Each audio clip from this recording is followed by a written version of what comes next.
Hello everyone, welcome to our channel, and today we will see how we can restore our deleted files.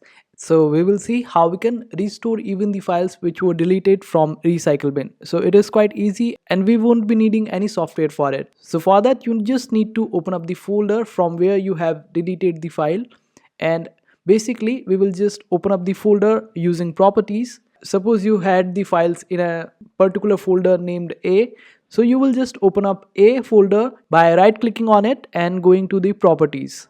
And in properties, you will be able to see this option of previous version.